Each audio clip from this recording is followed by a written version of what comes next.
प्रधानमंत्री नरेंद्र मोदी का जन्मदिन बिहार में अनूठे अंदाज में मनाया जा रहा है।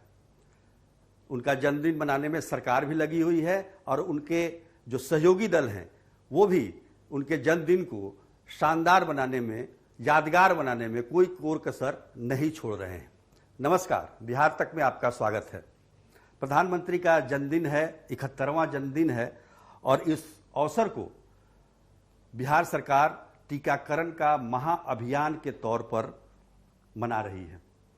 यानी कि ये जो टीकाकरण होगा, टीकाकरण का महाअभियान होगा, ये अब तक का सबसे बड़ा अभियान होगा। हम कह सकते हैं कि पहले भी महाअभियान चलाया गया था सरकार की तरफ से, लेकिन उससे भी बड़ा होगा। इसका लक्ष्य 30 लाख टीका देने का है। कम से कम 30 लाख से ज्यादा हो जाए कोई दिक्कत नहीं, 30 लाख से कम नहीं होना चाहिए। इसलिए हर एक जिले को यह लक्ष्य दिया गया है कि कम से कम 1 लाख टीकाकरण वो अपने जिले में करें। और समझिए इसके लिए कितनी तैयारी करनी होगी, वो तैयारी भी हम बताएंगे। लेकिन हर जिले को कम से कम 1 लाख टीकाकरण करना है। बिहार में 38 जिले हैं, अगर सभी जिले 1-1 लाख करते हैं तो 38 लाख हो सकता है। और कई बड़े जिले हैं, उनको कहा गया है कि आप 1 लाख से ज्यादा टीकाकरण करेंगे, क्योंकि आपका जिला, आपका क्षेत्र काफी बड़ा है। तो मुझे लगता है कि अगर अभियान में पूरी शक्ति लगाया जाए तो ये 40 लाख के करीब भी पहुंच सकता है। पर सरकार ने जो तैयारी की है उसको अगर देखा जाए तो 15,000 टीकाकरण केंद्र बनाए गए हैं पूरे प्रदेश में।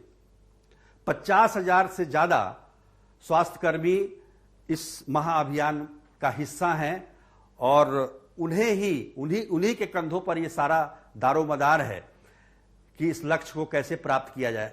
इससे पहले भी टीकाकरण का महाअभियान चलाया गया था 31 अगस्त को।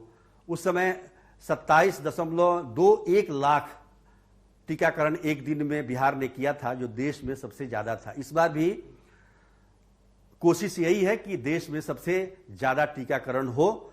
खुद मुख्यमंत्री नीतीश कुमार ने इसकी घोषणा की कि प्रधानमंत्री नरेंद्र मोदी के जन्मदिन के अवसर पर टीकाकरण का महाअभियान बिहार में चलाया जाएगा और इसके लिए पूरी तैयारी भी कर ली गई है।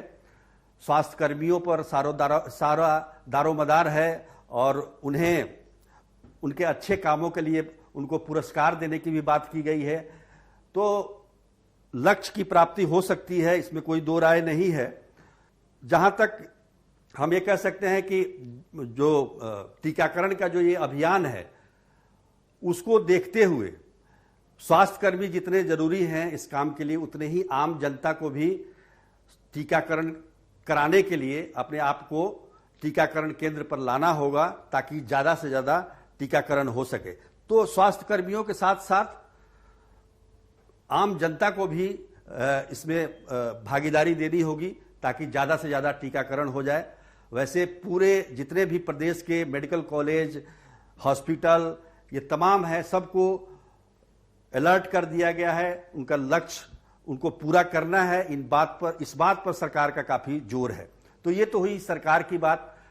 खुद मुख्यमंत्री ने इसकी घोषणा की थी। तो जेडीयू की तरफ से हम ये कह सकते हैं कि प्रधानमंत्री को जन्मदिन पर ये शानदार भेंट है। तो दूसरी तरफ जो बीजेपी है, बीजेपी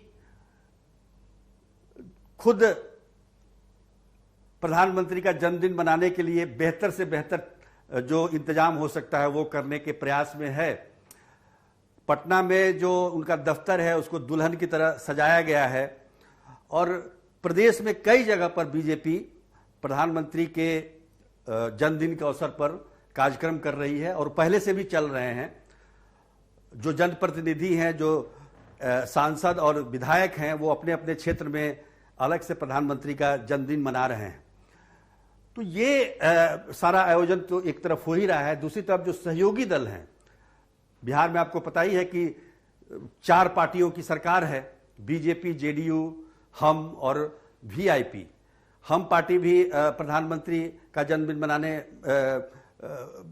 मना रही है, वो भी अपने तरीके से, लेकिन अनूठे तरीके से मना रहे हैं वीआईपी के जो राष्ट्रीय अध्यक्ष हैं मुकेश सहनी, वो जन्मदिन पर, प्रधानमंत्री के जन्मदिन पर, उनके 71वें जन्मदिन के अवसर पर 71,000 छोटी मछलियों को गंगा में डालेंगे ताकि पर्यावरण शुद्ध हो, गंगा का जल शुद्ध हो। और ये कार्य केवल वो पटना में नहीं कर रहे हैं बल्कि प्रयागराज संगम में भी इसी तरह का आयोजन उनका होना है। तो ये सारी तैयारियां हैं, लेकिन सबसे महत्वपूर्ण बात यह है कि टीकाकरण का महाअभियान 30 लाख लक्ष्य को पूरा करना है और इसके लिए तमाम जनता को भी और स्वास्थ्यकर्मियों को भी इस लक्ष्य की प्राप्ति के लिए सतत प्रयास करना होगा। बिहार ने अभियान छेड़ा है 6 महीने में 6 करोड़ टीकाकरण करने का, और अभी तक जो आंकड़ा है वो 4 करोड़ 63 लाख के करीब है। अगर कल की बात करें तो बुधवार की बात करें तो बुधवार को केवल 1.18 लाख ही टीकाकरण किया गया। पिछले कई दिनों से टीकाकरण की रफ्तार काफी धीमी है और मुझे लगता है कि टीकाकरण के महाअभियान के लक्ष्य की प्राप्ति के लिए उससे पहले टीकाकरण के अभियान को धीमा किया गया है। आज के लिए बस इतना ही। तब तक के लिए धन्यवाद।